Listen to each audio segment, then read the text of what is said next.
നോക്കാം. തെരഞ്ഞെടുപ്പ് കമ്മീഷണറുടെ രാജിയിൽ വിവാദം. ഈ ഘട്ടത്തിലെ രാജി ആശങ്കാജനകമെന്ന് പ്രതിപക്ഷം. രാജിയുടെ കാരണം വ്യക്തമാക്കണമെന്നും ആവശ്യം.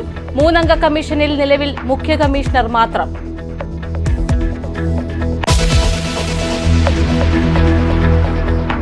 കേരളത്തിൽ സ്ഥാനാർത്ഥി ചിത്രം തെളിഞ്ഞു. കളം നിറഞ്ഞ മുന്നണികൾ.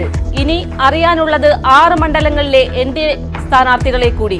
പ്രചരണത്തിന് വെല്ലുവിളിയായി വേനൽ ചൂട്.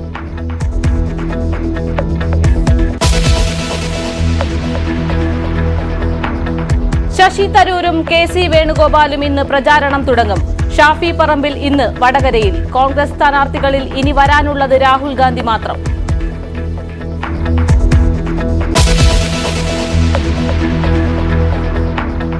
വനം മന്ത്രിമാരുടെ യോഗം ഇന്ന് ബന്ദിപ്പൂരിൽ. കേരളം, തമിഴ്നാട്, കർണാടക വനം മന്ത്രിമാർ പങ്കെടുക്കും. മനുഷ്യ വന്യജീവി സംഘർഷ പരിഹാരം മുഖ്യ അജണ്ട.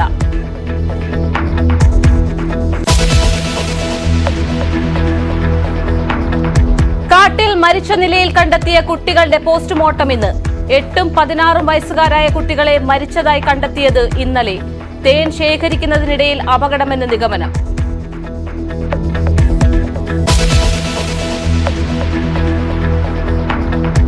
വർക്കലയിലെ ഫ്ലോട്ടിംഗ് ബ്രിഡ്ജ് അപകടത്തിൽ ടൂറിസം സെക്രട്ടറി ഇന്ന് റിപ്പോർട്ട് നൽകും. കടലിൽ വീണ് പരിക്കേറ്റ 15 പേർ ചികിത്സയിൽ തുടരുന്നു. അപകടമുണ്ടായത് പാലത്തിന്റെ കൈവരി തകർന്നു.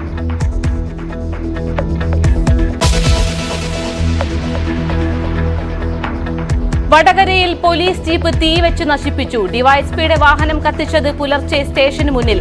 അട്ടിമറി സാധ്യത പരിശോധിച്ചു പോലീസ്.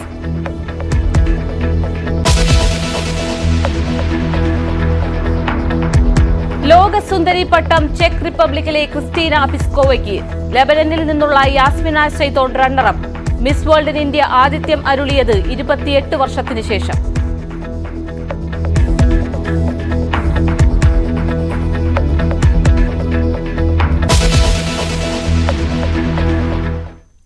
വാർത്താരംഭത്തിലേക്ക് എല്ലാ പ്രേക്ഷകർക്കും സ്വാഗതം. ആദ്യം ഒരു വാർത്ത നോക്കാം. ഒരു അത്ഭുതകരമായ രക്ഷപ്പെടലിനാണ് ഇന്നലെ കണ്ണൂർ റെയിൽവേ സ്റ്റേഷൻ സാക്ഷിയായത്. സ്റ്റേഷനിൽ നിന്ന് നീങ്ങി തുടങ്ങിയ ട്രെയിനിനും പ്ലാറ്റ്ഫോമിനും ഇടയിൽ ഒരാൾ വീഴുന്നു. ട്രെയിൻ കടന്നു പോകുന്നതിന് മുൻപേ തന്നെ അയാൾ പ്ലാറ്റ്ഫോമിൽ പിടിച്ച് മുകളിലേക്ക് കയറുന്നു. കണ്ണൂർ റെയിൽവേ സ്റ്റേഷനിലെ ചായ വിൽപ്പനക്കാരനായ ഇരിക്കൂർ സ്വദേശി ഷറഫുദ്ദീനാണ് അത്ഭുതകരമായി രക്ഷപ്പെട്ടത്.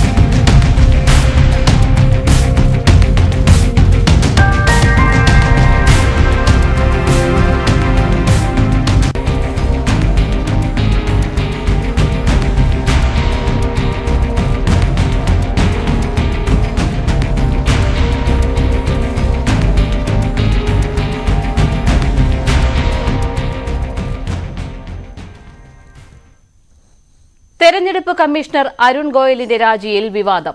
തെരഞ്ഞെടുപ്പ് പടിവാതിൽക്കൽ എത്തി നിൽക്കെയുള്ള രാജി ആശങ്കാജനകമെന്ന് വ്യക്തമാക്കിയ പ്രതിപക്ഷം മതിയായ കാരണം ബോധിപ്പിക്കാൻ കേന്ദ്ര സർക്കാർ തയ്യാറാകണമെന്നും ആവശ്യപ്പെട്ടു. എന്നാൽ രാജിയിൽ ഇതുവരെ കേന്ദ്ര സർക്കാർ കാരണം വ്യക്തമാക്കിയിട്ടില്ല.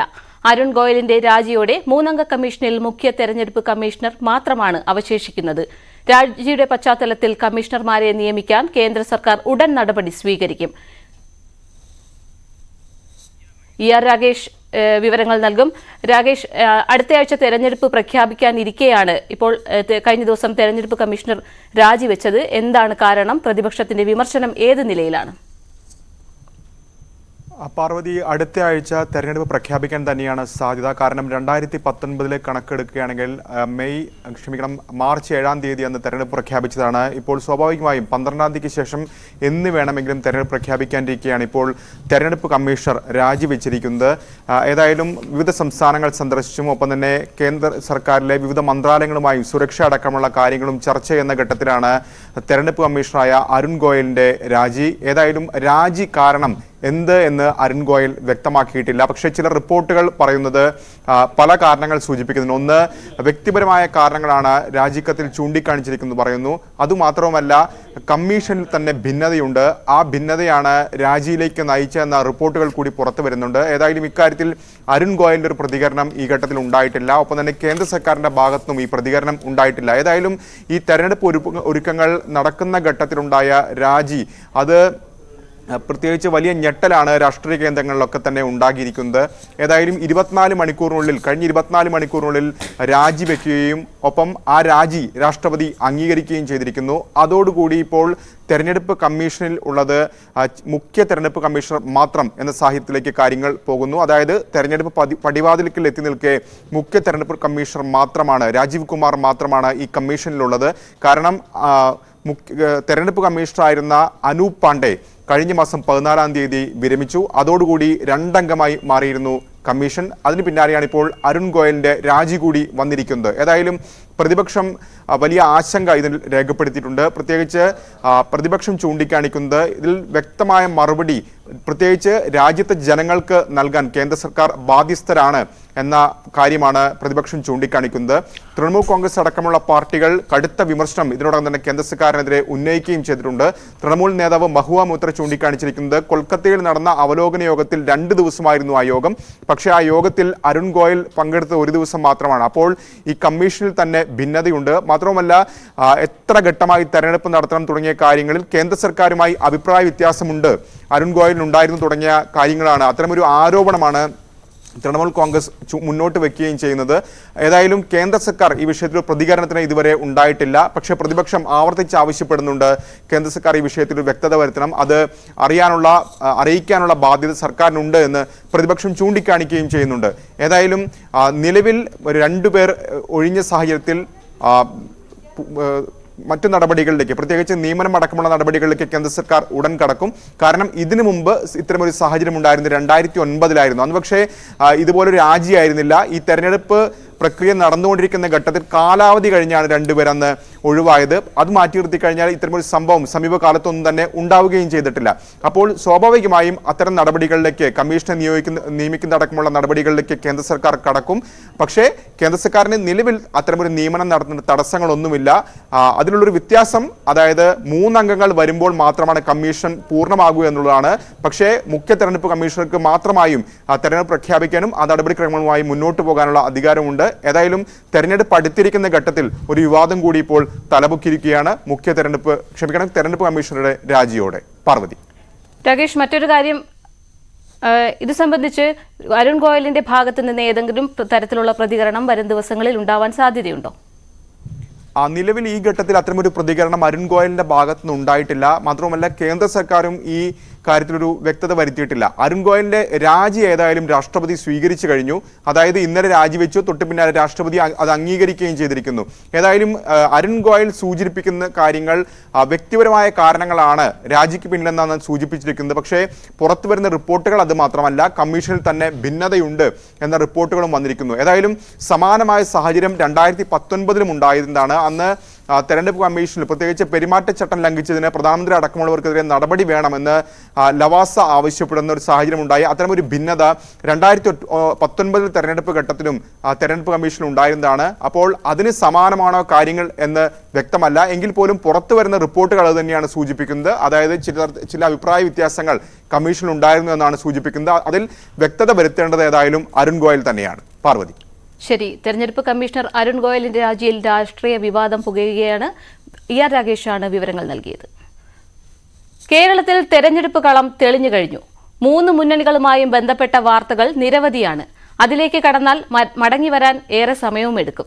അതിനു മുൻപ് തെരഞ്ഞെടുപ്പ് വാർത്തകളിൽ മുങ്ങിപ്പോകാൻ പാടില്ലാത്ത ചില വാർത്തകൾ കൂടിയുണ്ടെന്ന്. അതൊക്കെ ഒന്ന് നോക്കിവരാം. ഇടുക്കി കട്ടപ്പനയിൽ നവജാത ശിശുവിന്റെ മുത്തച്ഛൻ വിജയന്റെയും കൊലപാതകത്തിൽ ഭാര്യയ്ക്കും മകനും പങ്ക്. 2016-ൽ നവജാത ശിശുവിനെ കൊന്ന കേസിൽ നിതീഷ്, കൊല്ലപ്പെട്ട വിജയൻ, മകൻ വിഷ്ണു എന്നിവരാണ് പ്രതികൾ. കഴിഞ്ഞ ഓഗസ്റ്റിൽ വിജയനെ കൊലപ്പെടുത്തിയ കേസിൽ നിതീഷ്, വിജയന്റെ ഭാര്യ സുമ, മകൻ വിഷ്ണു എന്നിവരും പ്രതികളാണ്. വിഷ്ണുവിനെ കുഴിച്ചിട്ട വീടിന്റെ തറ ഇന്ന് കുഴിച്ചു പരിശോധിക്കും.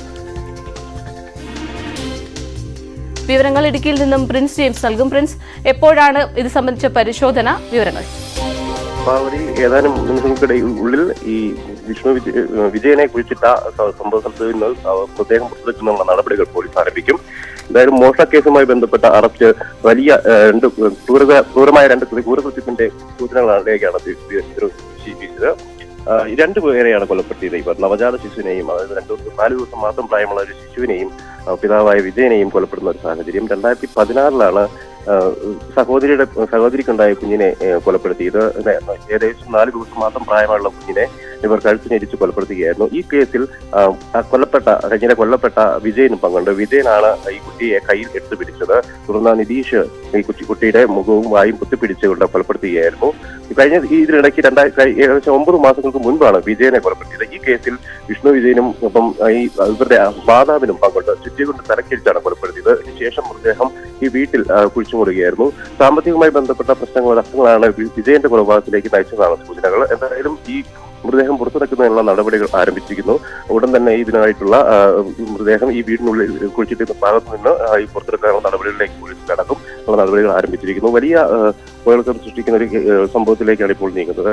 മോഷണ കേസുമായി ബന്ധപ്പെട്ടാണ് ഇരുവരെയും അറസ്റ്റ് ചെയ്ത് നാട്ടുകാർ സഹായത്തോടെ പിടികൂടി പോലീസ് ഏൽപ്പിക്കുകയായിരുന്നു. അതിനുശേഷമുള്ള പരിശോധനകളിലാണ് ഇപ്പോൾ ഈ വിവരം പുറത്തു വരുന്നത്. വീട്ടിൽ നടത്തിയ പരിശോധനയിൽ അസ്വാഭാവികമായി വീട്ടിലെ സാഹചര്യങ്ങൾ അസ്വാഭാവികം തോന്നുകയും ഒപ്പം മാതാവിനെയും സഹോദരിയെയും കണ്ടെത്തുകയായിരുന്നു. ഈ മാതാവും സഹോദരിയും ഇവിടെ താമസിക്കുന്ന വിവരം പുറംലോകത്ത് ആർക്കും അറിയില്ലായിരുന്നു. ഈ സംഭവത്തിൽ മോഷണത്തെ തുടർന്നുള്ള അന്വേഷണത്തെ തുടർന്ന് മാത്രമാണ് ഇങ്ങനെ 2 പേർ ഇവിടെ താമസിക്കുന്നതായിട്ട് പോലും സമീപവാസികൾ പോലും അറിഞ്ഞത്. ഇവർ നൽകിയ സൂചനയിൽ നിന്നാണ് ഈ കേസിലേക്കുള്ള ചുരുൾ അഴിഞ്ഞു തുടങ്ങുന്നത്. പാർവതി, പ്രിൻസ്, മറ്റൊരു കാര്യം, കഴിഞ്ഞ ദിവസം ആഭിചാരക്രിയ നടന്നു എന്നതടക്കമുള്ള കാര്യങ്ങൾ പോലീസ് സംശയിച്ചിരുന്നു. ഇത് സംബന്ധിച്ച് ഏതെങ്കിലും തരത്തിലുള്ള സ്ഥിരീകരണം ഉണ്ടായിട്ടുണ്ടോ? എന്താണ് പോലീസ് പറയുന്നത്?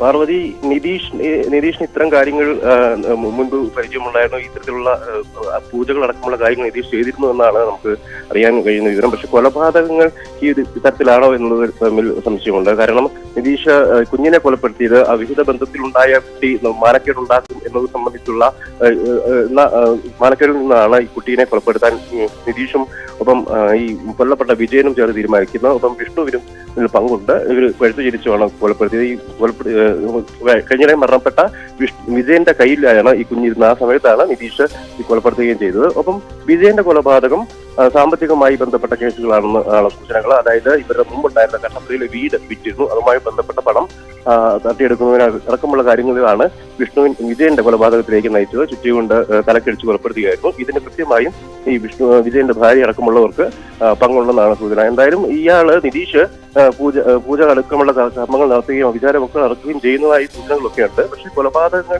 ഇത്തരത്തിൽ ആണോ എന്നത് സംബന്ധിച്ചുള്ള സൂചനകളില്ല. പക്ഷെ കുട്ടിയുടെ അമ്മയോട്, ഈ നവജാത ശിശുവിന്റെ അമ്മയോട് പറഞ്ഞിരുന്നത് ഗന്ധർവന് നൽകാന എന്ന പേരിൽ കുട്ടിയെ കൊണ്ടുപോയി എന്ന തരത്തിലുള്ള മൊഴിയാണ് കഴിഞ്ഞ ദിവസം പോലീസിന് ഈ അമ്മയും സഹോദരിയും അടക്കം നൽകിയിരുന്നത്.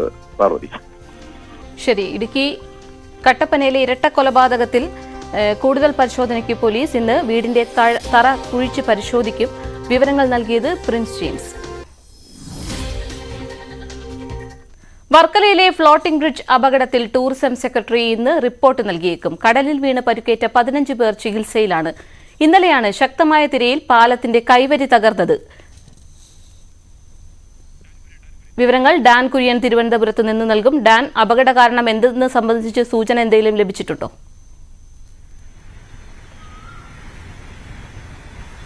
പാർവതി, ശക്തമായ തിരമാല അടിച്ചതിനെ തുടർന്നാണ് ഈ വർക്കലയിലെ ഫ്ലോട്ടിംഗ് ബ്രിഡ്ജ് തകർന്നത് എന്നാണ് പ്രാഥമികമായ വിവരം. അതുമായി ബന്ധപ്പെട്ട റിപ്പോർട്ട് തന്നെയായിരിക്കും ടൂറിസം സെക്രട്ടറി മന്ത്രി പൊതുമരാമത്ത് ടൂറിസം വകുപ്പ് മന്ത്രിയായ മുഹമ്മദ് റിയാസിനെ കൈമാറുക. 15 പേർക്കായിരുന്നു ഈ അപകടത്തിൽ പരിക്കേറ്റത്. അതിൽ 2 പേരുടെ നില ഗുരുതരമാണ് എന്ന തരത്തിലുള്ള വിവരങ്ങളാണ് പുറത്തു വന്നത്. പക്ഷേ പിന്നീട് അവർക്ക് വിദഗ്ധ ചികിത്സ തിരുവനന്തപുരം മെഡിക്കൽ കോളേജ് ആശുപത്രിയിൽ ലഭ്യമാക്കുകയായിരുന്നു. മറ്റ് എല്ലാവർക്കും നിസ്സാര പരിക്കുകളാണ് ഏറ്റത്. 2 പേർക്കായിരുന്നു കാര്യമായി പരിക്കേറ്റത്. അവർക്ക് വിദഗ്ധ ചികിത്സ മെഡിക്കൽ കോളേജ് ആശുപത്രിയിൽ ഉറപ്പുവരുത്തുകയും ചെയ്തു. എന്തായാലും നിലവിൽ മറ്റ് പ്രശ്നങ്ങളൊന്നും ആരോഗ്യ പ്രശ്നങ്ങളൊന്നും ഇല്ല. ഈ 2 പേർക്ക് മാത്രമാണ് സാരമായ രീതിയിൽ ഈ അപകടത്തിൽ പരിക്കേറ്റത്. എന്തായാലും ഇത്തരം അപകടങ്ങൾ ആവർത്തിക്കാതിരിക്കുന്നതിന് വേണ്ടിയിട്ടുള്ള നടപടികൾ വിനോദസഞ്ചാര വകുപ്പിന്റെ ഭാഗത്തു നിന്ന് എടുക്കുമെന്ന മുന്നറിയിപ്പ് അല്ലെങ്കിൽ അത്തരത്തിലുള്ള നീക്കങ്ങൾ തന്നെയാണ് നടന്നുകൊണ്ടിരിക്കുന്നത്. റിപ്പോർട്ടിൽ മറ്റെന്തൊക്കെ കാര്യങ്ങളാണ് ഈ അപകടത്തിലേക്ക് നയിച്ചത് എന്നതിനെ സംബന്ധിച്ച കൃത്യമായ പരാമർശങ്ങൾ ഉണ്ടാകുമെന്ന് തന്നെയാണ് വിവരം. നമുക്ക് ലഭ്യമാകുന്ന വിവരം അനുസരിച്ച് ശക്തമായ തിര അടിച്ചതിനെ തുടർന്നാണ് ഫ്ലോട്ടിംഗ് ബ്രിഡ്ജ് തകർന്നത് എന്നാണ് റിപ്പോർട്ടിലെ പ്രധാനപ്പെട്ട കണ്ടെത്തലെന്നാണ് വിവരം. അതുപോലെ നേരത്തെ ചാവക്കാട് മുൻപ് സമാനമായ രീതിയിൽ അപകടം ഉണ്ടായിട്ടുണ്ട്. കൈവരി തകർന്നല്ല, പകരം കടൽപ്പാലത്തിന്റെ പകുതി ഭാഗം ഇളകി മാറിയെന്നായിരുന്നു അന്ന് വന്ന റിപ്പോർട്ടുകൾ. എന്നാൽ വർക്കലയുടെ കാര്യമെടുത്താൽ നിരവധി ടൂറിസ്റ്റുകൾ വരുന്നൊരിടമാണ്.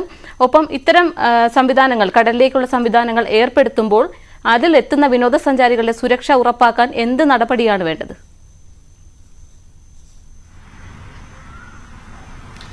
പാർവതി, ഈ ഒരു അപകടത്തിലേക്ക് നയിച്ച പ്രധാനപ്പെട്ട കാരണങ്ങളിലൊന്ന് ഇതിന് വഹിക്കാവുന്നതിലധികം ആളുകൾ അനിയന്ത്രിതമായി ഈ ഫ്ലോട്ടിംഗ് ബ്രിഡ്ജിലേക്ക് കയറി അത്തരത്തിൽ അതിന് ഭാരം കൂടിയത് ആണ്. ഈ ശക്തമായ തിരമാലയ്ക്കൊപ്പം ഈ വലിയ തരത്തിൽ ഭാരം കൂടുകയും ചെയ്യുന്ന ഒരു സാഹചര്യം ഉണ്ടായതാണ് അപകടത്തിലേക്ക് നയിച്ചതെന്നാണ് വിവരം. അതായത് കൃത്യമായി ഒരു സമയത്ത് ഫ്ലോട്ടിംഗ് ബ്രിഡ്ജിൽ കയറാവുന്ന ആളുകളുടെ എണ്ണം നിജപ്പെടുത്തി അത് നിയന്ത്രിച്ച് ആളുകളെ കയറ്റിവിടുന്നതിനുള്ള സംവിധാനത്തിലെ പാളിച്ചയാണ് ഇന്നലെ ഇത്തരത്തിലൊരു വലിയ അപകടത്തിലേക്ക് നയിച്ചത്.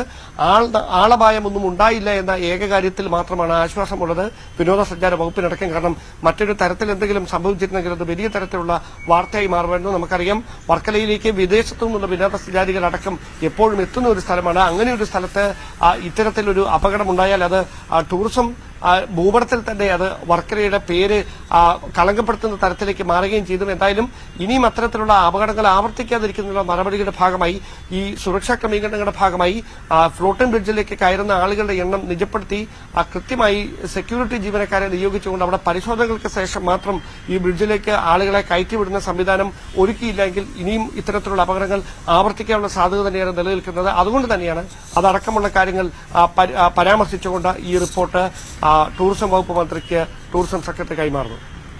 ശരി, വിവരങ്ങൾ നൽകിയത് ഡാൻ കുര്യൻ. മറ്റു വാർത്തകളിലേക്ക്. മനുഷ്യ വന്യജീവി സംഘർഷം ലഘൂകരിക്കുന്നതിനുള്ള നടപടികൾ ചർച്ച ചെയ്യാൻ വനം മന്ത്രിമാരുടെ യോഗം ഇന്ന് ബന്ദിപ്പൂരിൽ നടക്കും. കേരള, കർണാടക, തമിഴ്നാട് വനം മന്ത്രിമാരാണ് യോഗത്തിൽ പങ്കെടുക്കുക. 3 സംസ്ഥാനങ്ങളിലെയും ഉന്നത വനംവകുപ്പ് ഉദ്യോഗസ്ഥരും യോഗത്തിൽ പങ്കെടുക്കും. വിവരങ്ങൾ വയനാട്ടിൽ നിന്ന് ജിൻസ് തോട്ടുംകര നൽകും. ജിൻസ്, എപ്പോഴാണ് യോഗം? വിവരങ്ങൾ. അശ്വതി, 10 മണിക്കാണ് ഈ യോഗം നടക്കുക. വന്യമൃഗങ്ങൾ നാട്ടിലിറങ്ങുന്നതുമായി ബന്ധപ്പെട്ട വിഷയങ്ങൾ ചർച്ച ചെയ്യുന്നതിനായിട്ടാണ് 3 സംസ്ഥാനങ്ങളുടെ സംയുക്ത യോഗം ഇന്ന് ബന്ദിപ്പൂരിൽ നടക്കുന്നത്. കർണാടക മുൻകൈ എടുത്തുകൊണ്ടാണ് ഈ യോഗം ചേരുന്നത്. ഇതിൽ കേരള, കർണാടക, തമിഴ്നാട് സംസ്ഥാനങ്ങളിലെ വനംവകുപ്പ് മന്ത്രിമാരാണ് പങ്കെടുക്കുന്നത്. ഈ വന്യമൃഗശല്യം പരിഹരിക്കുന്നതിനും ഈ കേരളത്തിലെയും തമിഴ്നാട്ടിലെയും വനംവകുപ്പ് മന്ത്രിമാരെ ഉൾപ്പെടുത്തി സംയുക്ത യോഗം നടത്താൻ കഴിഞ്ഞ ഒരു മാസം മുൻപ് കർണാടക വനംവകുപ്പ് മന്ത്രി അറിയിച്ചിരുന്നു. ഇതിന് പിന്നാലെയാണ് യോഗം ഇന്ന് വെച്ചിരിക്കുന്നത്. കേരളത്തിലെയും കർണാടകയിലെയും ഉന്നത വനംവകുപ്പ് ഉദ്യോഗസ്ഥരടക്കം ഈ യോഗത്തിൽ പങ്കെടുക്കുന്നുണ്ട്. പ്രധാനമായും നഷ്ടപരിഹാരത്തിനും പരിസ്ഥിതി സംരക്ഷണത്തിനും കേന്ദ്രത്തിൽ നിന്നും കൂടുതൽ ഫണ്ട് ലഭ്യമാക്കാനുള്ള വഴികളായിരിക്കും ചർച്ച ചെയ്യുക. അതുമാത്രമല്ല, ഈ മനുഷ്യ വന്യമൃഗ സംഘർഷം ലഘൂകരിക്കുന്നതിനുള്ള നടപടികളും യോഗത്തിൽ ചർച്ച ചെയ്യും. ഇതിനായി 3 ദക്ഷിണേന്ത്യൻ സംസ്ഥാനങ്ങളും ഒന്നിക്കുകയാണ്. തമിഴ്നാട്, കർണാടക അതിർത്തി പങ്കിടുന്ന വയനാടൻ കാടുകളോട് ചേർന്നാണ് ഏറ്റവും കൂടുതൽ വന്യമൃഗശല്യ സംഘർഷം കഴിഞ്ഞ ദിവസങ്ങളായി ഉണ്ടായിട്ടുള്ളത്. കഴിഞ്ഞ ദിവസം നമ്മൾ കണ്ടതാണ്. കഴിഞ്ഞ ഒരു മാസത്തിനിടെ നിരവധി പേർക്കാണ് ഈ വന്യമൃഗ ആക്രമണത്തിൽ പരിക്കേൽക്കുകയും മരണപ്പെടുകയും ജീവൻ നഷ്ടപ്പെടുകയൊക്കെ ചെയ്തിട്ടുള്ളത്. എന്തായാലും നിലവിൽ ഈ തമിഴ്നാട്ടിലും അതുപോലെ തന്നെ കർണാടകയിലും കടുത്ത വരൾച്ച തുടങ്ങിയതിനാൽ ഈ അടുത്ത ജൂൺ വരെ ഈ വന്യമൃഗങ്ങൾ കേരളത്തിലേക്ക് വരും എന്നുള്ളതാണ് നിലവിൽ നമുക്ക് മനസ്സിലാക്കുന്നത്. ഈ മാസങ്ങളിൽ പഴുതടച്ച സുരക്ഷാ ഒരുക്കങ്ങൾ കൂടി വേണം എന്നുള്ളതാണ് നിലവിൽ ഈ 3 മന്ത്രിമാരുടെ യോഗത്തിൽ ചർച്ച ചെയ്യുന്നത്. എന്തായാലും വയനാട്ടിൽ കൂടുതൽ ദ്രുതകർമ്മ സേന അടക്കമുള്ള കാര്യങ്ങൾ രൂപീകരിക്കുകയും ജനകീയ സമിതി രൂപീകരിക്കാനും കേരളം തീരുമാനിച്ചിട്ടുണ്ട്. എന്തായാലും നിലവിൽ ഈ വന്യജീവി സംഘർഷവുമായി ബന്ധപ്പെട്ടുകൊണ്ടുള്ള പ്രതിരോധ മാർഗങ്ങളായിരിക്കും കൂടുതൽ ചർച്ച ചെയ്യുക എന്നുള്ളതാണ് നമുക്ക് മനസ്സിലാക്കാൻ കഴിയുന്നത്. അശ്വതി, ശരി. മനുഷ്യ വന്യജീവി സംഘർഷത്തിന്റെ പശ്ചാത്തലത്തിൽ 3 സംസ്ഥാനങ്ങളിലെ വനം മന്ത്രിമാരുടെ യോഗം ഇന്ന് ബന്ദിപ്പൂരിൽ ചേരും. വിവരങ്ങൾ നൽകിയത് ജിൻസ് തോട്ടുംകര. വന്യജീവി ആക്രമണവുമായി ബന്ധപ്പെട്ട ഒരു വാർത്ത തന്നെയാണ് അടുത്തത്. വയനാട് പയ്യമ്പള്ളിയിൽ അജ്ഞാത ജീവിയുടെ ആക്രമണത്തിൽ വയോധികന് പരിക്കേറ്റു. പയ്യമ്പള്ളി കോളനിയിലെ സുഗുവിനാണ് പരിക്കേറ്റത്. തലയിലും കൈക്കും മുറിവേറ്റ സുഗുവിനെ മാനന്തവാടി മെഡിക്കൽ കോളേജ് ആശുപത്രിയിൽ പ്രവേശിപ്പിച്ചു. ജിൻസ് തന്നെയാണ് വിവരങ്ങൾ നൽകുന്നത്. ജിൻസ്, എപ്പോഴാണ് ആക്രമണം ഉണ്ടായത്? ഏത് ജീവി എന്നത് സംബന്ധിച്ച് ഏതെങ്കിലും തരത്തിലുള്ള സ്ഥിരീകരണം ഉണ്ടായിട്ടുണ്ടോ? പാർവതി, ഇന്ന് രാവിലെ 7 മണിയോടെയാണ് ഈ സംഭവം ഉണ്ടായിട്ടുള്ളത്. പയ്യമ്പള്ളി മൂർത്തിക്കവല പാലത്തിന് സമീപത്ത് വെച്ചാണ് ഈ അജ്ഞാത ജീവിയുടെ ആക്രമണം ഉണ്ടായത്. പയ്യമ്പള്ളി കോളനിയിലെ സുഗുവിനാണ് പരിക്കേറ്റത്. ഇയാൾ തൃശ്ശേരിയിലെ ഭാര്യ വീട്ടിൽ നിന്നും പയ്യമ്പള്ളി കോളനിയിലേക്ക് പോകുന്ന വഴിയാണ് ഈ സംഭവം ഉണ്ടായത്. എന്ത് ജീവിയാണ് എന്നുള്ള കാര്യത്തിൽ വ്യക്തതയില്ല. ചെവിക്ക് പിന്നിൽ ഭാഗത്താണ് നിലവിൽ ഇയാൾക്ക് പരിക്കേറ്റുള്ളത്. തലയ്ക്കും അതുപോലെ തന്നെ കൈക്കും മുറിവേറ്റിട്ടുണ്ട്. ഇയാളെ ഉടനെ തന്നെ മാനന്തവാടി മെഡിക്കൽ കോളേജിൽ പ്രവേശിപ്പിച്ചു. ഈ മുറിവ് സാരമുള്ളതല്ല. പക്ഷേ ഈ മഞ്ഞ് കാരണം ഈ ആക്രമിച്ചത് ഏത് ജീവിയാണ് എന്ന് വ്യക്തമായിട്ടില്ല എന്നുള്ളതാണ് ഇയാൾ പറയുന്നത്. ദേഹത്ത് ചാടിയപ്പോൾ തന്നെ താൻ വീഴുകയായിരുന്നു. പിന്നീട് ഈ മൃഗം ഓടിപ്പോയി എന്നുള്ളതാണ് പറയുന്നത്. അതേസമയം തന്നെ ഇത് വന്യമൃഗമാണോ എന്നുള്ള കാര്യം വ്യക്തമായിട്ടില്ല. എന്തായാലും വന്യമൃഗമാകാൻ സാധ്യതയുണ്ട് എന്ന് നാട്ടുകാർ ഈ സംശയം പ്രകടിപ്പിച്ചതോടെ ഈ പ്രദേശത്ത് വനംവകുപ്പ് ഉദ്യോഗസ്ഥർ ഈ പ്രദേശത്ത് തിരച്ചിൽ ആരംഭിച്ചിട്ടുണ്ട്. ശരി. വയനാട് പയ്യമ്പള്ളിയിൽ വീണ്ടും അജ്ഞാത ജീവിയുടെ ആക്രമണം ഉണ്ടായിട്ടുണ്ട്. ഒരാൾക്ക് പരിക്കേറ്റ്. വിവരങ്ങൾ നൽകിയത് ജിൻസ് തോട്ടുംകര. ഒരു ഇടവേള.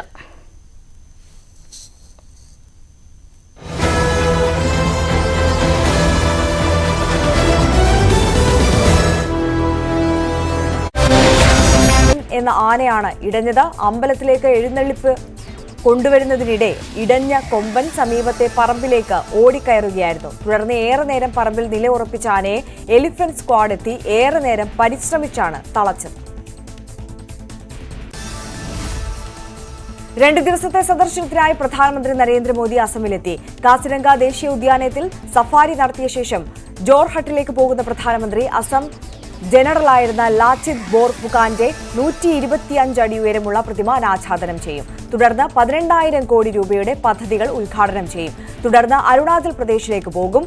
തവാങ്ങിലേക്കുള്ള തുരങ്കപാത പ്രധാനമന്ത്രി ഉദ്ഘാടനം ചെയ്യും.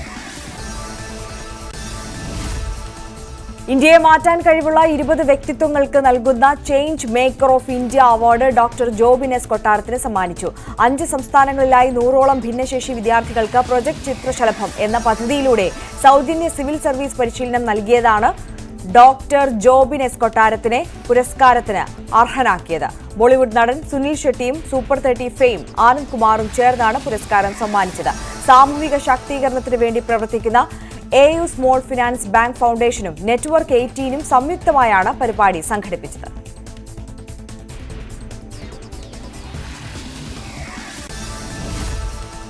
തിരുവനന്തപുരം ചേന്തി റെസിഡന്റ് അസോസിയേഷന്റെ ആഭിമുഖ്യത്തിൽ ദേശീയ വനിതാ ദിനം ആചരിച്ചു. തങ്കമണി അമ്മ അധ്യക്ഷത വഹിച്ച യോഗം Iris hospital medical superintendent doctor Veena V Nair ഉദ്ഘാടനം ചെയ്തു. വിവിധ മേഖലകളിൽ പ്രവർത്തിക്കുന്ന ഡോക്ടർ ലൈല ബാബു, ഡോക്ടർ രാജേശ്വരി ശശികുമാർ, ബേബി അശോക് കുമാർ, അനിത അനിൽകുമാർ, ജയശ്രീ, സജിത മോഹൻകുമാർ, പ്രിയ ബിജു, അർച്ചന രാജ്കുമാർ എന്നീ വനിതകളെ പൊന്നാട അണിയിച്ച് ആദരിച്ചു. രശ്മി തലനാട് സ്വാഗതവും സൂര്യ നന്ദിയും പറഞ്ഞു.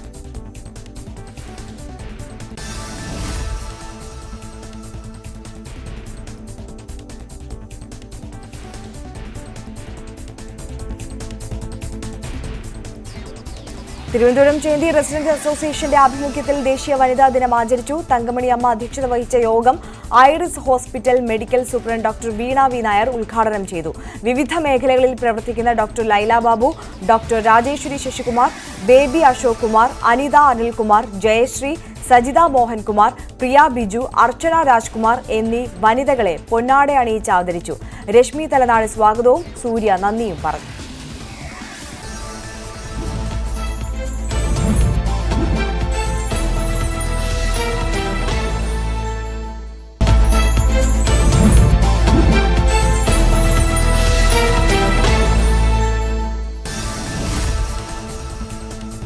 പൂക്കോട് വെറ്റിനറി കോളേജിലെ വിദ്യാർത്ഥി സിദ്ധാർത്ഥന്റെ മരണത്തിൽ ഇടതുമുന്നണി യോഗത്തിൽ വിമർശനമുന്നയിച്ച RJD.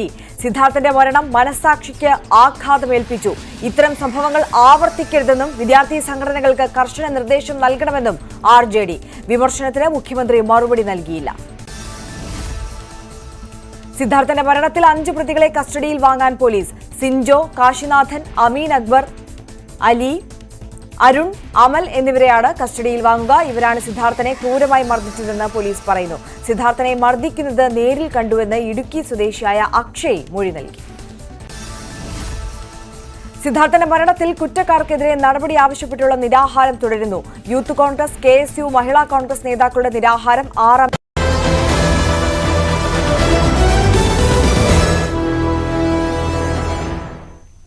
ഏകീകൃത കുർബാനയുമായി ബന്ധപ്പെട്ട് major archbishop Raphael Thattil പുറപ്പെടുവിച്ച ഇടയലേഖനം സീറോ മലബാർ സഭയുടെ പള്ളികളിൽ വായിച്ചു. എറണാകുളം അങ്കമാലി അതിരൂപതയുടെ ചില പള്ളികളിൽ ഇടയലേഖനം വായിച്ചിട്ടില്ല. വിവരങ്ങൾ ആജ്ഞ രവീന്ദ്രൻ നൽകും. ആജ്ഞ, എന്തൊക്കെ കാര്യങ്ങളാണ് ഇടയലേഖനത്തിൽ പറയുന്നത്? വിവരങ്ങൾ.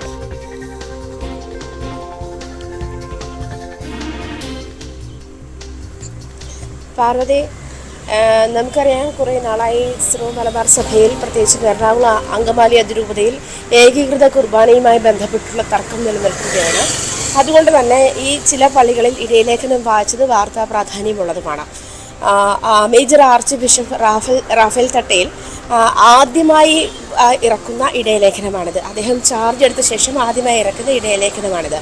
അതിൽ തന്നെ മാർപ്പാപ്പയുടെ നിർദ്ദേശം അനുസരിക്കണം, അതിനു വേണ്ടിയിട്ടാണ് നമ്മൾ കത്തോലിക്ക സമൂഹം കുടികൊള്ളുന്നത് തന്നെ എന്ന് സൂചിപ്പിച്ചുകൊണ്ടാണ് ഇടയലേഖനത്തിന് തുടക്കമിട്ടിരിക്കുന്നത്. പള്ളികളിൽ ഏകീകൃത കുർബാന നടപ്പിലാക്കുന്നതുമായി ബന്ധപ്പെട്ട് കുറേ നാളുകളായി തർക്കം നിലനിൽക്കുന്നുണ്ട്. നിലവിൽ പിന്തുടർന്ന് പോകുന്ന രീതി അനുസരിച്ച് 3 കുർബാനകളാണുള്ളത്. ജനാഭിമുഖ കുർബാന, ഒന്ന് ആൾത്താര അഭിമുഖ കുർബാന, മറ്റൊന്ന് ഇപ്പം പറയുന്ന ഏകീകൃത കുർബാന. 1999 ഈ ഏകീകൃത കുർബാനയായിട്ട് 50:50 എന്നുള്ള അനുപാതത്തിൽ ഏകീകൃത കുർബാന രൂപം കൊണ്ടത്.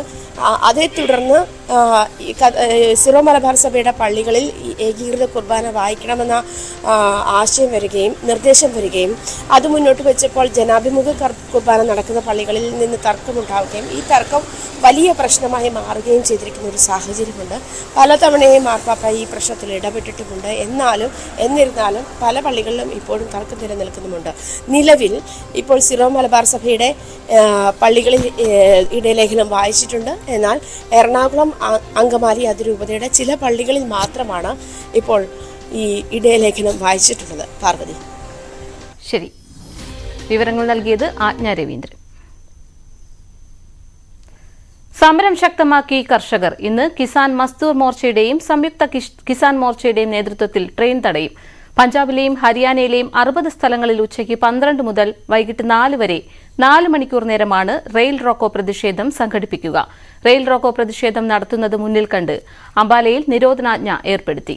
പ്രതിഷേധം തടയാനുള്ള പോലീസ് ഇടപെടലിനിടെ മരിച്ച ശുഭ്കരൺ സിംഗിന് നീതി ഉറപ്പാക്കൂ, MSP നിജപ്പെടുത്തുക തുടങ്ങിയ ആവശ്യങ്ങൾ ഉയർത്തിയാണ് പ്രതിഷേധം. ആലപ്പുഴയിൽ KC വേണുഗോപാലിന് സ്വീകരണം നൽകുന്നു. അതിലേക്ക്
തെരഞ്ഞെടുപ്പ് പ്രചരണ ചൂടിൽ സ്ഥാനാർത്ഥികളും മുന്നണികളും. ആലപ്പുഴയിലെ UDF സ്ഥാനാർത്ഥി KC വേണുഗോപാലും വടകരയിലെ UDF സ്ഥാനാർത്ഥി ഷാഫി പറമ്പിലും ഇന്ന് മണ്ഡലത്തിലിറങ്ങും.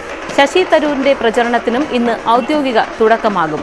മണ്ഡലങ്ങളിൽ കൺവെൻഷനുകളും റാലികളുമായി LDF-ഉം NDA സ്ഥാനാർത്ഥികളും സജീവമാണ്.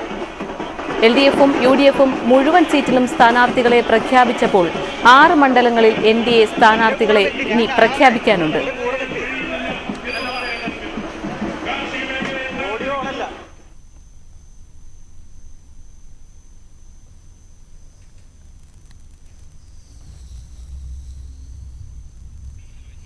മറ്റൊരു വാർത്തയിലേക്ക്. അടൂർ പ്രകാശിന് വി ജോയിയുടെ മറുപടി. ജാതിക്കാട് വിലപ്പോകില്ലെന്ന് വി ജോയി. ജാതി പറയുന്നത് അടൂർ പ്രകാശിന് തിരിച്ചടിയാകും. അടൂർ പ്രകാശ് മുൻകൂർ ജാമ്യമെടുക്കുന്നു.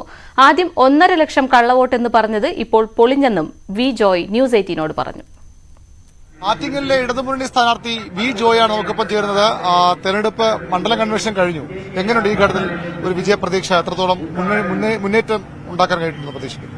സ്ഥാനാർത്ഥി പ്രഖ്യാപനം മുതൽ നന്നായിട്ട് ഞങ്ങളുടെ പ്രവർത്തനങ്ങൾ മണ്ഡലത്തിൽ നടത്തുകയാണ്. ഇപ്പോൾ ഒരു 2 റൗണ്ട് പ്രവർത്തനങ്ങൾ ഞങ്ങൾ പൂർത്തീകരിച്ചു. വ്യക്തികളെ കണ്ടു, കവലകളിലേക്ക് പോയി ആളുകളെ കണ്ടു, അതെല്ലാം നടത്തും. അപ്പോഴാണ് ഇപ്പോൾ കൺവെൻഷൻ നമ്മൾ നേരത്തെ തന്നെ നടത്തുന്നത്. ഒരു 5-6 ദിവസം കൊണ്ട് മണ്ഡലം കൺവെൻഷൻ, നിയമസഭാ മണ്ഡലം കൺവെൻഷനുകളും പൂർത്തീകരിക്കും. അതോടുകൂടി ഒരു നല്ല ഫുൾ സ്വിംഗിലേക്ക് നമ്മുടെ പാർട്ടി പ്രവർത്തകർ, ഇടതുപക്ഷ മുന്നണിയുടെ പാർട്ടി പ്രവർത്തകർ നല്ല ഒരു നിലയിലേക്ക് ഫീൽഡിലേക്ക് പോകും. അത് നമുക്ക് നന്നായിട്ട് ഉപയോഗപ്പെടുത്തി ഈ മണ്ഡലം തിരിച്ചുപിടിക്കാൻ പറ്റും എന്ന് തന്നെയാണ് ഞാൻ കരുതുന്നത്. CPM നല്ല അടിസ്ഥാനമുള്ള, നല്ല സ്വാധീനമുള്ള ലോക്സഭാ മണ്ഡലമാണ് ആറ്റിങ്ങൽ. കഴിഞ്ഞ തവണ ഒരുപാട് വോട്ടുകൾ നഷ്ടപ്പെട്ടു. അത് തിരിച്ചു കൊണ്ടുവരാനുള്ള എന്തെങ്കിലും ആ പ്രതീക്ഷ എത്രത്തോളമാണ്? കഴിഞ്ഞ തവണത്തത് ഒരു കേരളത്തെ ആകെ ബാധിച്ച രാഷ്ട്രീയ പ്രശ്നങ്ങൾ ഉണ്ടായിരുന്നു. ശബരിമല ഉണ്ടായിരുന്നു, ന്യൂനപക്ഷ വോട്ടുകളുടെ ഏകീകരണം ഉണ്ടായിരുന്നു. ഇതെല്ലാം വന്നിട്ട് നമുക്ക് 38,000 വോട്ടാണ് യഥാർത്ഥത്തിൽ ഇവിടെ ഞങ്ങൾ പരാജയപ്പെടുന്നത്. ആ 38,000 വോട്ട് ഇപ്പോൾ നമുക്ക് തിരിച്ചുപിടിക്കാൻ വേണ്ടിയിട്ട് സാധിക്കും. അതല്ല, അതിൽ കൂടുതൽ വോട്ട് നമ്മൾ ഇപ്പോൾ തിരിച്ചുപിടിക്കും. രാഷ്ട്രീയമായിട്ട് നല്ല കാലാവസ്ഥയാണ് ഇപ്പോൾ ഉള്ളത്. അത് പിന്നെ എതിർ സ്ഥാനാർത്ഥികളെ സംബന്ധിച്ചിടത്തോളം ജനങ്ങൾക്ക് പിന്നെ പറയാൻ ധാരാളം കാര്യങ്ങളുണ്ട്. അപ്പൊ അതെല്ലാം കൂടെ വെച്ചുകൊണ്ട് നമുക്ക് നന്നായിട്ട് ജയിക്കാൻ പറ്റുമെന്നുള്ളത് തന്നെയാണ് പ്രതീക്ഷിക്കുന്നത്. സിറ്റിംഗ് MP ആണ് UDF സ്ഥാനാർത്ഥി, കേന്ദ്ര സഹമന്ത്രിയാണ് BJP സ്ഥാനാർത്ഥി. എങ്ങനെയാണ് അവരുടെ ഒരു സ്വാധീനത്തേക്ക് മണ്ഡലത്തിലുള്ള വളർച്ചയാണ്? കാരണം സിറ്റിംഗ് MPക്ക് ആ പറയുന്ന യാതൊരു സ്വാധീനവും ഇല്ല. അദ്ദേഹത്തിന് കഴിഞ്ഞ തവണ ജയിച്ചു പോയി. പിന്നെ അദ്ദേഹം വരുന്നത് ഇപ്പോഴാണ്. ജനങ്ങളുമായിട്ട് ഒരു ബന്ധമില്ല. നാടിന്റെ വികസന പ്രവർത്തനങ്ങളിലോ അവരുടെ സുഖദുഃഖങ്ങളിലോ ഒരു MP എന്നുള്ള നിലയിൽ അദ്ദേഹത്തിന്റെ സാന്നിധ്യം ഈ മണ്ഡലത്തിലെ ആളുകൾ അനുഭവിച്ചിട്ടില്ല. അത് വസ്തുതയാണ്. മറ്റൊരാൾ കേന്ദ്രമന്ത്രിയാണ്. ആ കേന്ദ്രമന്ത്രി എന്നുള്ള നിലയിൽ അദ്ദേഹം കേരളത്തിന് വേണ്ടി എന്ത് ചെയ്തു എന്നുള്ളത് ഒരു പ്രധാനപ്പെട്ട ചോദ്യമാണ്. ഇവിടെ പ്രളയം വന്നു, നിപ്പ വന്നു, ധാരാളം പ്രശ്നങ്ങൾ വന്നു. ഈ ഘട്ടങ്ങളിലെല്ലാം കേന്ദ്രത്തിന്റേതായ സഹായം എന്താണ് നമുക്ക് ലഭിച്ചത്? അരി തന്നു. നമുക്ക് അത്യാവശ്യം നമുക്ക് ആ പ്രളയകാലത്ത് കുറച്ച് അരി തന്നു. അരിയുടെ മുഴുവൻ പൈസയും വാങ്ങിച്ചു. അങ്ങനെ ഒരു ഗവൺമെന്റ്, ആ ഗവൺമെന്റിലെ ഒരു മന്ത്രി, അദ്ദേഹത്തിന് എന്തു പറയാൻ പറ്റും? ഞാൻ കേരളത്തിന് വേണ്ടി എന്തു ചെയ്തു എന്ന് പറയാനായിട്ട് സാധിക്കില്ല. അതുകൊണ്ട് ആ 2 സ്ഥാനാർത്ഥികളെയും സംബന്ധിച്ച് ജനങ്ങൾ നന്നായിട്ട് വിലയിരുത്തിയായിരിക്കും ഈ തെരഞ്ഞെടുപ്പിൽ വോട്ട് ചെയ്യുക. അടൂർ പ്രകാശ് പറഞ്ഞത് ഈഴവനെന്ന് പറയുന്നത് അഭിമാനിക്കുന്നു. ജോയി ഒരിടത്തെ ഈഴവനെന്നും മറ്റ് കാട്ടാക്കടയ്ക്ക് എത്തുമ്പോൾ CSI എന്നും പറഞ്ഞ് വോട്ട് പിടിക്കുന്നു. എന്താണ് അതിലെ അത്ര ആരോപണത്തിനുള്ള മറുപടി? എന്താണ്? ഞാൻ എന്റെ ജീവിതത്തിൽ ഒരിക്കൽ പോലും ജാതി പറഞ്ഞ് വോട്ട് പിടിച്ച് ജയിച്ചിട്ടുള്ള ആളല്ല. പിന്നെ ഇന്നത്തെ കാലത്ത് ആര് ഏത് ജാതിയാണെന്ന് ആരുടെങ്കിലും പറഞ്ഞു കൊടുക്കണോ? അസംബന്ധം. അതായത് പുള്ളി അഡ്വാൻസ് ആയിട്ട് ഇപ്പോ ബെയിലെടുക്കുകയാണ്. ആദ്യം പറഞ്ഞു ഇവിടെ 1.5 ലക്ഷം വോട്ട് കള്ള വോട്ടുണ്ടെന്ന് പറഞ്ഞു. ഇലക്ഷൻ കമ്മീഷൻ പറഞ്ഞു ഇപ്പോഴത്തെ പിന്നെ വോട്ടർ പട്ടിക എന്ന് പറയുന്നത് അത്യാധുനിക സംവിധാനമുള്ള വോട്ടർ പട്ടികയാണ്. ഫേസ് ഡിറ്റക്ഷൻ പോലും കൃത്യമായി നടത്താൻ പറ്റുന്നതാണ്. അതുകൊണ്ട് കള്ളവോട്ടില്ല, അത് പൊളിഞ്ഞു. അപ്പൊ ഇപ്പൊ ജാതി കാർഡ് ഇറക്കി കളിക്കാൻ വേണ്ടിയിട്ട് നോക്കുകയാണ്. ആ ജാതി കാർഡൊന്നും ഒരിക്കലും വില പോകാൻ വേണ്ടിയിട്ട് പോകുന്നില്ല. ആർക്കാണ് അറിഞ്ഞൂടാത്ത ആരുടെ ജാതി? പിന്നെ അതിന്റെ പേരിൽ ഒരു കള്ളം പറയാൻ പറ്റും? ആരുടെങ്കിലും പോയി കള്ളം പറയാൻ പറ്റും? എല്ലാവരും വിദ്യാഭ്യാസമുള്ള ആളുകളല്ലേ, പത്രമാധ്യമങ്ങൾ വായിക്കുന്നവരല്ലേ. അപ്പൊ അതുകൊണ്ട് ആ പറയുന്നതിൽ ഒരു അർത്ഥവും ഇല്ല. അദ്ദേഹം രക്ഷപ്പെടാൻ വേണ്ടിയിട്ട് എടുക്കുന്ന ഒരു തന്ത്രം മാത്രമാണ്. ശ്രീനാരായണ ഗുരുവിന് വലിയ അദ്ദേഹത്തിന്റെ ജീവിതത്തിൽ വലിയ പ്രാധാന്യമുള്ള ഒരു നാട് കൂടിയാണ്, മണ്ഡലം കൂടിയാണ്. അവിടെ ഒരു ജാതി പറഞ്ഞ് വോട്ടുകൂടി എത്രത്തോളം ആശ്വാസമാണ്? അതെ, അത് അദ്ദേഹം ചിന്തിക്കേണ്ടതാണ്. അദ്ദേഹത്തിന് വളരെ നെഗറ്റീവായിട്ട് അദ്ദേഹത്തിന്റെ ഈ വർത്തമാനം മാറുമെന്നുള്ള കാര്യത്തിൽ സംശയമില്ല. ഏതായാലും വിജയാശംസകൾ.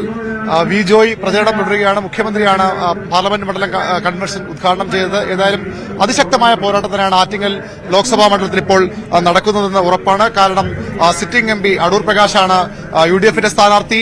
കേന്ദ്ര സഹമന്ത്രി വി മുരളീധരനാണ് BJP സ്ഥാനാർത്ഥി. CPM ജില്ലാ സെക്രട്ടറി കൂടി ആയിരുന്ന വി ജോയ് MLA CPM വേണ്ടി ഇടതുമുന്നണിക്ക് വേണ്ടി മത്സരിക്കുമ്പോൾ അക്ഷരാർത്ഥത്തിൽ സംസ്ഥാനത്ത് ഏറ്റവും ശക്തമായ തെരഞ്ഞെടുപ്പ് പോരാട്ടമായി ആറ്റിങ്ങൽ ഓരോ ദിവസവും മാറുകയാണ്. അരുൺ പാലൂരിനൊപ്പം VV അരുൺ, ന്യൂസ് 18 തിരുവനന്തപുരം. ഏതായാലും തെരഞ്ഞെടുപ്പ് കളം സജീവമായി. ഇപ്പോൾ സ്ഥാനാർത്ഥികൾ പ്രചരണ ചൂടിലാണ്. ആലപ്പുഴയിൽ KC വേണുഗോപാലിന് അണികൾ ആവേശകരമായ സ്വീകരണമാണ് നൽകിയത്. എറണാകുളം MP ശ്രീ ഹൈബി ഈഡൻ, MLA മാരായ Shri TJ Vinod, Shri Anwar Sadath, Shri Roji M John, Shri Mathew Kolanadan, Shrimati Uma Thomas, Shri Eldhose Kunnappilly, Shri Jebi Mather, Shrimati Jebi Mather MP, മുൻ MLA ശ്രീമതി ഷാനിമോൾ ഉസ്മാൻ, മുൻ MLA ശ്രീ D സുഗതൻ, മുൻ MLA ശ്രീ A ഷുക്കൂർ,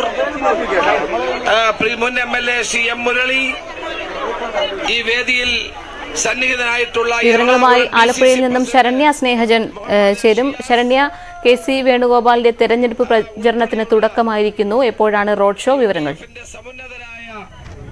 നേതാക്കന്മാരെ, സഹപ്രവർത്തകരെ, സുഹൃത്തുക്കളെ, ഇന്ന് നമ്മുടെ പ്രിയങ്കരനായ സ്ഥാനാർത്ഥി ആലപ്പുഴയുടെ മനസ്സ് തൊട്ടറിഞ്ഞിട്ടുള്ള ശ്രീ KC വേണുഗോപാലിന്റെ പര്യടന പരിപാടി നിങ്ങളുടെ എല്ലാവരുടെയും അനുവാദത്തോടെ ഔപചാരികമായി ഉദ്ഘാടനം ചെയ്തതായി ഞാൻ അറിയിക്കുകയാണ്.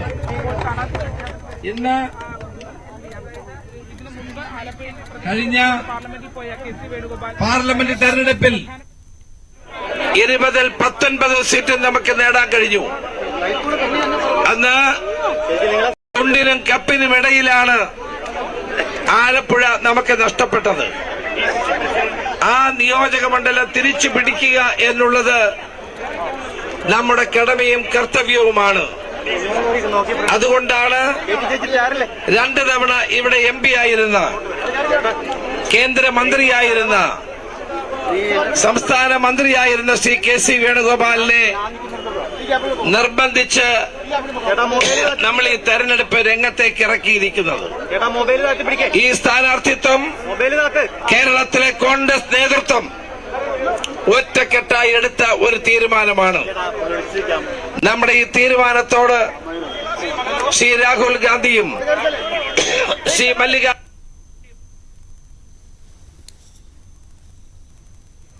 സ്ഥാനാർത്ഥിയെ ആയി KC വേണുഗോപാലിനെ ഇവിടെ പ്രഖ്യാപിച്ചു. നമ്മുടെ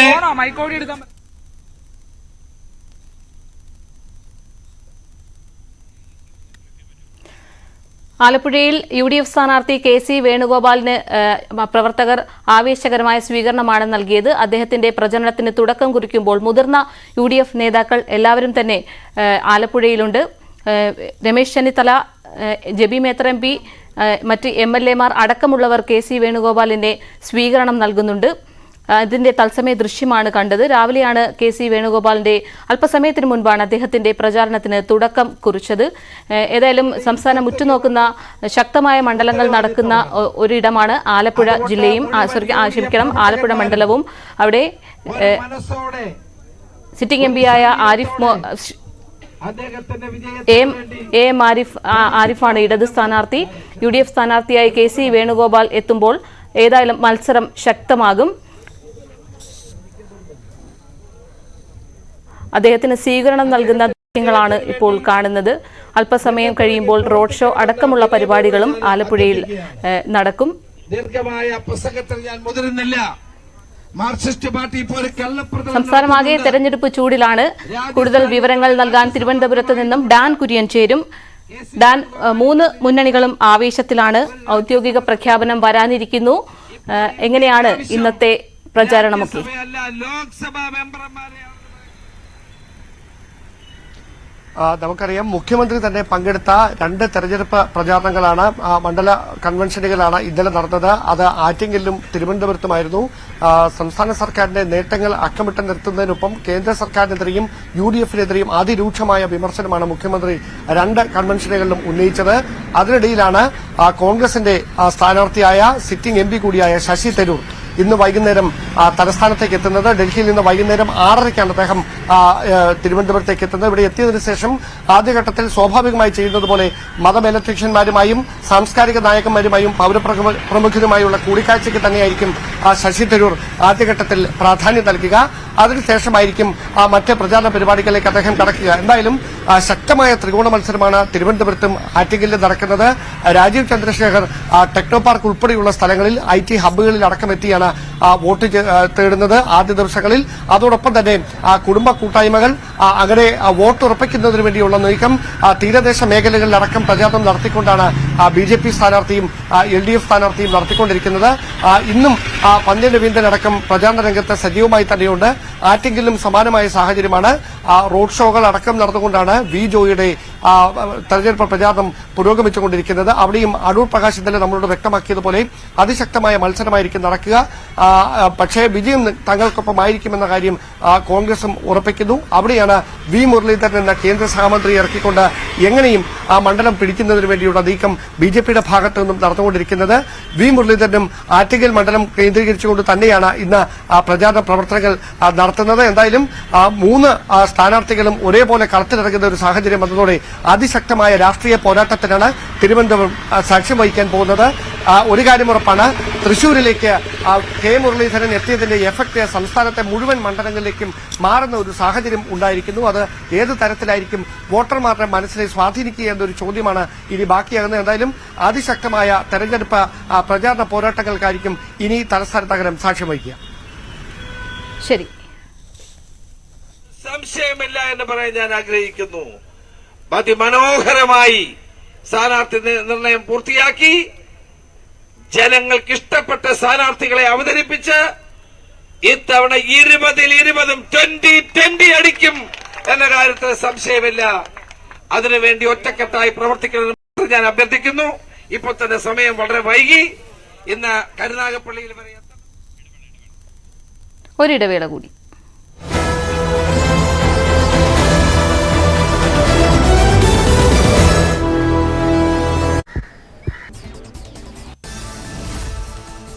ഇടുക്കി വണ്ടിപ്പെരിയാറിൽ ഉത്സവത്തിനിടെ യുവാവ് കുത്തേറ്റ് മരിച്ചു. കുമളി അട്ടപ്പള്ളം സ്വദേശി ജിത്തുവാണ് മരിച്ചത്. മേളത്തിനിടെ ഉണ്ടായ തർക്കത്തിനിടയിലാണ് ചെണ്ടവാദിക്കാരനായ ജിത്തുവിന് കുത്തേറ്റത്. വണ്ടിപ്പെരിയാർ സ്വദേശി രാജയെ കസ്റ്റഡിയിലെടുത്തു. തൃശൂരിൽ ആദിവാസി വിഭാഗത്തിൽപ്പെട്ട പെൺകുട്ടിയെ മദ്യം നൽകി പീഡിപ്പിച്ചു. ആതിരപ്പള്ളി ആദിവാസി കോളനിയിലെ പ്രായപൂർത്തിയാകാത്ത പെൺകുട്ടിയെ 3 പേർ ചേർന്ന് പീഡിപ്പിച്ചെന്നാണ് പരാതി. ഒപ്പമുണ്ടായിരുന്ന 2 പേരെ തിരിച്ചറിഞ്ഞിട്ടില്ല. അവശയായ പെൺകുട്ടിയെ ചാലക്കുടി താലൂക്ക് ആശുപത്രിയിൽ പ്രവേശിപ്പിച്ചു. തൃശൂരിലെ ആദിവാസി കോളനിയിൽ നിന്ന് കാണാതായ കുട്ടികളെ കണ്ടെത്താൻ ശ്രമം തുടരുന്നു. ശാസ്താംപൂവം കോളനിക്ക് സമീപം ഉൾവനത്തിൽ പോലീസ് വനംവകുപ്പ് വിഭാഗങ്ങളുടെ സംയുക്ത ഓപ്പറേഷൻ നടക്കുകയാണ്. അടിയന്തര സാഹചര്യം നേരിടാൻ മെഡിക്കൽ വാഹനങ്ങൾ ക്രമീകരിച്ചിട്ടുണ്ട്. വനമേഖലയെ 7ആയി തിരിച്ചാണ് പരിശോധന. ഈ മാസം 2-ാം തീയതിയാണ് കുട്ടികളെ കാണാതായത്. മഴയെ തുടർന്ന് പാറ ഇടിഞ്ഞു വീണ് വീട്ടമ്മ മരിച്ചു. പത്തനംതിട്ട ആങ്ങമൂടി സ്വദേശിനി പത്മകുമാരിയാണ് മരിച്ചത്. ഇന്നലെ വൈകിട്ട് 4 മണിയോടെയാണ് അപകടം. കനത്ത മഴയിൽ അടുക്കളയുടെ മുകളിലേക്ക് പാറ ഇടിഞ്ഞു വീഴുകയായിരുന്നു. അപകടത്തിൽ പരിക്കേറ്റ പത്മകുമാരിയെ ആശുപത്രിയിൽ എത്തിച്ചെങ്കിലും ജീവൻ രക്ഷിക്കാനായില്ല. തൃശൂർ പെരുമ്പിലാവ് പൊറവൂരിൽ ഉത്സവത്തിനിടെ ആന ഇടഞ്ഞു. പാണഞ്ചേരി പരമേശ്വരൻ എന്ന ആനയാണ് ഇടഞ്ഞത്. അമ്പലത്തിലേക്ക് എഴുന്നള്ളിപ്പ് കൊണ്ടുവരുന്നതിനിടെ ഇടഞ്ഞ കൊമ്പൻ സമീപത്തെ പറമ്പിലേക്ക് ഓടിക്കയറുകയായിരുന്നു. തുടർന്ന് ഏറെ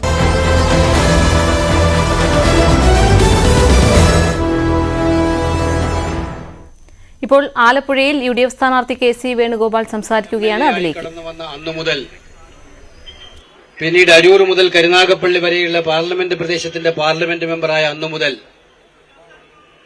ആലപ്പുഴയിലെ ജനങ്ങളുടെ നൊമ്പരങ്ങളും സന്തോഷങ്ങളും വികാരങ്ങളും നെഞ്ചിലേറ്റാൻ എനിക്കാകാവുന്നത്ര ഞാൻ പരിശ്രമിച്ചിട്ടുണ്ട്. അതുപോലെ തന്നെ ജീവിതത്തിലെ എല്ലാ പ്രയാസങ്ങളിലും പ്രതിസന്ധികളിലും സന്തോഷങ്ങളിലും ആ വികാരങ്ങൾ എന്നോടൊപ്പം പങ്കുവെക്കാൻ ആലപ്പുഴക്കാരും എല്ലാം മറന്ന് എന്നോടൊപ്പം ഉണ്ടായിട്ടുണ്ട്. അതുകൊണ്ട് എനിക്ക് വരവ് തീർത്തും വികാരപരമായിട്ടുള്ള ഒരു തിരിച്ചുവരവാണ്. തിരിച്ചുവരവ് എന്ന് പറയാൻ അതിന് പറ്റുമോ എന്ന് എനിക്കറിയില്ല. ഞാൻ ആലപ്പുഴ വിട്ട് എവിടെയും പോയിട്ടില്ല എന്നുള്ളതാണ് നിങ്ങൾക്കെല്ലാവർക്കും അറിയാവുന്ന കാര്യം. ഇന്ന് ഈ രാജ്യത്തിന്റെ അവസ്ഥ നമുക്ക് എല്ലാവർക്കും അറിയാം. ഒരു കെട്ട കാലത്താണ് നമ്മൾ ജീവിച്ചുകൊണ്ടിരിക്കുന്നത്. ജനാധിപത്യ അവകാശങ്ങളും പൗരാവകാശങ്ങളും ഒന്നുമില്ല. സർക്കാരിന്റെ ഉരുക്കുമുഷ്ടി ഉപയോഗിച്ച് എല്ലാ ശബ്ദങ്ങളെയും അടിച്ചമർത്തി തൊഴിലില്ലാത്ത ചെറുപ്പക്കാരന്റെയും കഷ്ടപ്പെടുന്ന കൃഷിക്കാരന്റെയും ഏറ്റവും കൂടുതൽ വിഷമിക്കുന്ന സ്ത്രീകളുടെയും നൊമ്പരങ്ങളോ വികാരങ്ങളോ അല്ല ഞങ്ങളെ സ്വാധീനിക്കുന്നത് തിരഞ്ഞെടുപ്പ് ജയിക്കാൻ വേണ്ടിയിട്ടുള്ള മനുഷ്യ മനസ്സുകളെ വിഭജിക്കുക എന്നുള്ള തന്ത്രം മാത്രമാണെന്ന് സ്വീകരിക്കുന്ന ഒരു ഏകാധിപത്യ ഭരണകൂടം, ഇതര രാഷ്ട്രീയ പ്രസ്ഥാനങ്ങളെയെല്ലാം അരിഞ്ഞു വീഴ്ത്താൻ ഭരണത്തിന്റെ എല്ലാ അധികാരങ്ങളും ഉപയോഗിക്കുന്ന ഒരു ഭരണകൂടം ഇന്ത്യ ആഗ്രഹിക്കുന്നു. ഇന്ത്യയെ വീണ്ടെടുക്കാനുള്ള ഒരു ദൗത്യം. ആ ഇന്ത്യയെ വീണ്ടെടുക്കാനുള്ള ദൗത്യത്തിൽ മറ്റെല്ലാം നമുക്ക് പിന്നാലെ തള്ളേണ്ടി വരും. അതിന് ഈ ലോക്സഭാ തെരഞ്ഞെടുപ്പിൽ പരമാവധി സീറ്റുകളിൽ വിജയിച്ച് ഈ നരേന്ദ്രമോദിയുടെ ഏകാധിപത്യ ജനവിരുദ്ധ ഗവൺമെന്റുകളെ, തൊഴിലാളി വിരുദ്ധ യുവാക്കളുടെ വിരുദ്ധ ഗവൺമെന്റുകളെ താഴെ ഇറക്കുന്നത് വരെ വിശ്രമമില്ലാതെ പോവുക എന്നുള്ളതാണ് നമ്മുടെ ലക്ഷ്യം. അതാണ് നമ്മുടെ കമ്മ്യൂണിസ്റ്റ് സുഹൃത്തുക്കള്, എനിക്കറിയാം അരൂരിലൊക്കെ കമ്മ്യൂണിസ്റ്റ് പാർട്ടിയിൽ ആത്മാർത്ഥമായി വിശ്വസിക്കുന്ന ഒരുപാട് പേരുണ്ട്. അവരോടൊക്കെ എനിക്ക് ബഹുമാനവുമുണ്ട്. അവർ കഴിഞ്ഞ കുറച്ച് ദിവസങ്ങളായി പറയുന്നത് നിങ്ങൾ കേട്ടിട്ടുണ്ടാകും. അവർ തന്നെ പറയുന്ന ഈ മത്സരം BJPയും CPMഉം തമ്മിലാണെന്ന്. കോൺഗ്രസും UDFും എവിടെയില്ല എന്നാണ് അവർ പറയുന്നത്. BJPയുടെ ഏറ്റവും പ്രചാരക വേഷത്തിൽ CPM നിൽക്കുന്ന അത്ഭുതകരമായ കാഴ്ചയാണ് കേരളം ഇപ്പോൾ കണ്ടുകൊണ്ടിരിക്കുന്നത്. ഇതിന്റെ പിന്നിലെ പിന്നാമ്പുറം എന്താണെന്ന് നിങ്ങൾ മനസ്സിലാക്കണം. കമ്മ്യൂണിസ്റ്റുകാരന്റെ ഭരണം വന്നാൽ ഈ നാട്ടിൽ എങ്ങനെയിരിക്കുമെന്നുള്ളതിന്റെ ചിത്രം കമ്മ്യൂണിസ്റ്റുകാരുടെ മനസ്സിലുണ്ട്, ജനങ്ങളുടെ മനസ്സിലുണ്ട്, നാട്ടുകാരുടെ മനസ്സിലുണ്ട്. ആ ചിത്രമാണോ ഇന്ന് ദൈനംദിനം അനുഭവിക്കുന്ന ചിത്രമെന്ന് ഞാൻ പറഞ്ഞു തരേണ്ട കാര്യമില്ല. ഓരോ ദിവസവും ഓരോ സംഭവങ്ങളിലൂടെ അത് വന്നുകൊണ്ടിരിക്കുന്നു.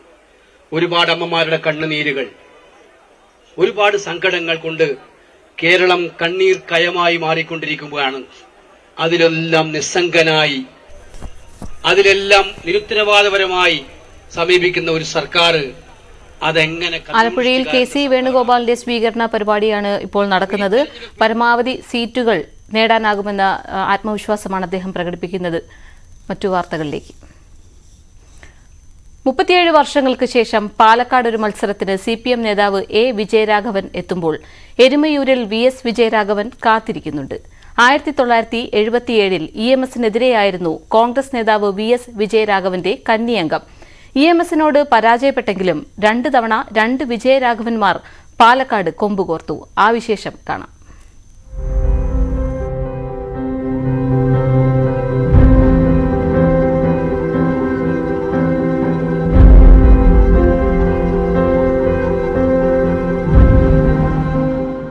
ആയിരത്തി 1977 തെരഞ്ഞെടുപ്പ് കാലം. കോൺഗ്രസിലെ യുവനേതാവ് VS വിജയരാഘവന്റെ എരുമയൂരിലെ വീടിന് മുമ്പിൽ ചീറിപ്പാഞ്ഞെത്തിയ കാർ ബ്രേക്ക് ഇട്ട് നിന്നു.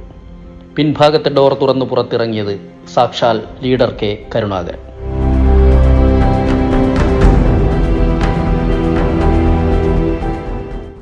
ആലത്തൂരിൽ EMS ആണ് ഇടത് സ്ഥാനാർത്ഥിയെങ്കിൽ എതിരായി വിജയരാഘവൻ മത്സരിക്കണം. ലീഡർക്ക് അത്രയേ പറയാനുണ്ടായിരുന്നുള്ളൂ. ലീഡറുടെ വാക്കിന് എതിർവാക്കില്ലല്ലോ. ആലത്തൂർ നിയമസഭാ മണ്ഡലത്തിലെ വാശിയേറിയ മത്സരത്തിനൊടുവിൽ 1699 വോട്ടുകൾക്ക് EMSന് ജയിക്കാൻ കഴിഞ്ഞുള്ളൂ. പക്ഷേ 1980 ലോക്സഭാ തെരഞ്ഞെടുപ്പിൽ EMSനെ വിറപ്പിച്ച അതേ പയ്യനെ തന്നെ ഗോദയിലിറക്കാൻ ഇന്ദിരാഗാന്ധി നിർദ്ദേശിക്കുന്നു. VS വിജയരാഘവൻ സ്ഥാനാർത്ഥിയായപ്പോൾ പ്രസംഗിക്കാൻ ഇന്ദിരാഗാന്ധിയും എത്തി. പാലക്കാട് കോട്ടമൈതാനം അങ്ങനെ ജനസാഗരമായി. T. ശിവദാസ മേനോനെ 12088 വോട്ടുകൾക്ക് തോൽപ്പിച്ച് വിജയരാഘവൻ ഡൽഹിക്ക് വിമാനം കയറി. 1989 CPMലെ A. വിജയരാഘവനോട് 1286 വോട്ടുകൾക്ക് പരാജയം സമ്മതിച്ചു. 91-ലാവട്ടെ A. വിജയരാഘവനെ തോൽപ്പിച്ച് പകരം വീട്ടിയ കഥ VS വിജയരാഘവൻ തന്നെ പറയും. അന്ന് മത്സരത്തിൽ വന്നു. 89 കഴിഞ്ഞ് VP സിംഗിന്റെ ഭരണമാണ് ഇടയിൽ നടന്നത്. അത് കഴിഞ്ഞിട്ടാണ് 91 വന്ന് വീണ്ടും തെരഞ്ഞെടുപ്പ് നടന്നപ്പോൾ ഞാനും വിജയരാഘവനും കൂടി മത്സരിച്ചു. 88,000 വോട്ടിൻ്റെ അങ്ങനെ ഭൂരിപക്ഷത്തെ ഞാൻ ജയിച്ചു. അന്ന് അപ്പം മനസ്സിലായി ജനങ്ങൾക്ക് എന്താണ് VS വിജയരാഘവനും A. വിജയരാഘവനുള്ള പാലക്കാട്ടിലെ ജനങ്ങൾക്ക് മനസ്സിലാക്കാൻ സാധിച്ചുകൊണ്ടാണല്ലോ അവർ രണ്ടുപേരെയും പരീക്ഷിച്ച ശേഷമാണല്ലോ 91 എനിക്ക് വലിയ ഭൂരിപക്ഷം തന്ന് വിജയിപ്പിച്ചത്. K. കരുണാകരനും ഉമ്മൻചാണ്ടിക്കും AK ആന്റണിക്കുമെല്ലാം ഒപ്പം കേരള രാഷ്ട്രീയത്തിൽ സജീവമായ കാലത്തെക്കുറിച്ച് VS വിജയരാഘവൻ ഓർത്തെടുക്കുന്നു. EMS മരിക്കുന്നതുവരെ ഊഷ്മളമായ ബന്ധം തുടർന്നു. 82-ാം വയസ്സിലും പതിറ്റാണ്ടുകളുടെ തെരഞ്ഞെടുപ്പ് ചരിത്രം പറയുകയാണ് പാലക്കാട്ടുകാരുടെ വിജയരാഘവേട്ടൻ.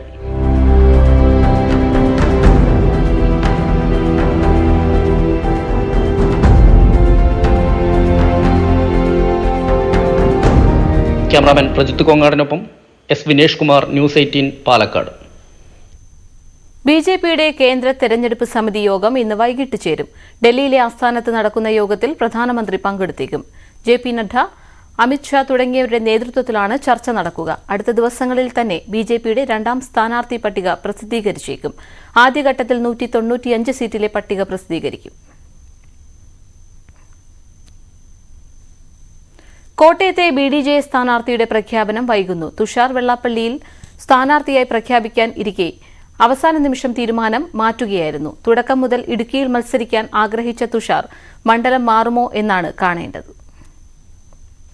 തുഷാർ വെള്ളാപ്പള്ളി അടക്കമുള്ള സ്ഥാനാർത്ഥികളുടെ പ്രഖ്യാപനം ഇന്നലെ തന്നെ ഉണ്ടാകുമെന്നായിരുന്നു BDJS നേതാക്കളിൽ നിന്ന് അറിയിപ്പുണ്ടായിരുന്നത്. പക്ഷേ അപ്രതീക്ഷിതമായാണ് 2 പേരുടെ സ്ഥാനാർത്ഥിത്വത്തിലേക്ക് കാര്യങ്ങൾ എത്തിയത്. അത് ഏറ്റവും പ്രധാനപ്പെട്ട കോട്ടയവും ഇടുക്കിയും മാറ്റിയിട്ടുകൊണ്ടാണ് അവർ സ്ഥാനാർത്ഥി പ്രഖ്യാപനം നടത്തിയത്. ഇതാണ് വലിയ ചർച്ചകളിലേക്ക് കാര്യങ്ങൾ എത്തിയിരിക്കുന്നത്. തുഷാർ വെള്ളാപ്പള്ളി കോട്ടയത്ത് മത്സരിക്കുമെന്നായിരുന്നു പ്രതീക്ഷ.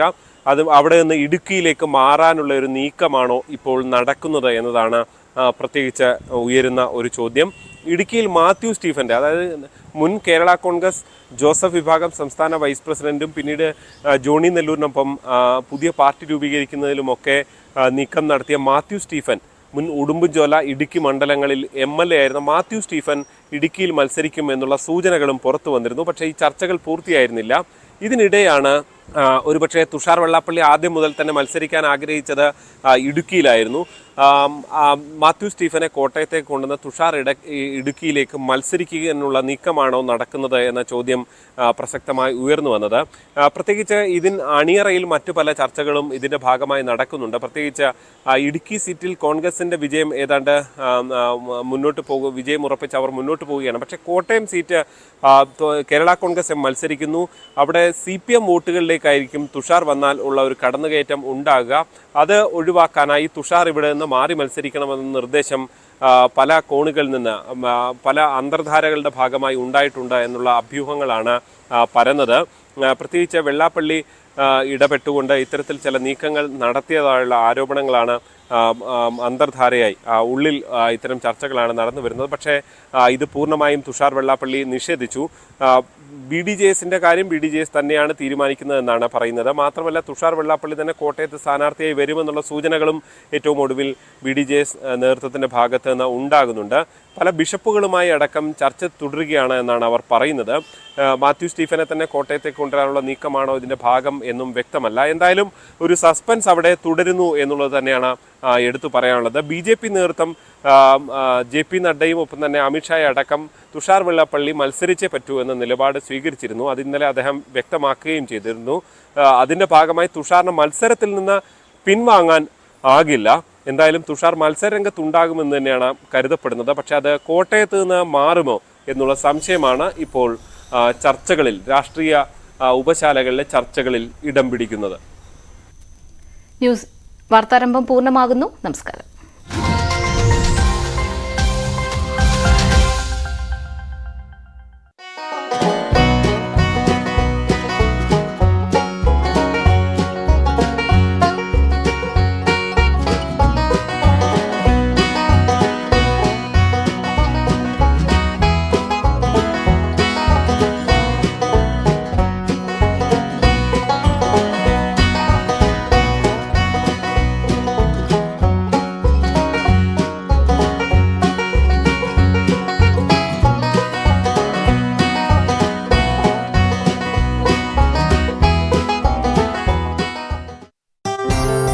ആനയെ എലിഫന്റ് സ്ക്വാഡ് എത്തി ഏറെ നേരം പരിശ്രമിച്ചാണ് തളച്ചത്.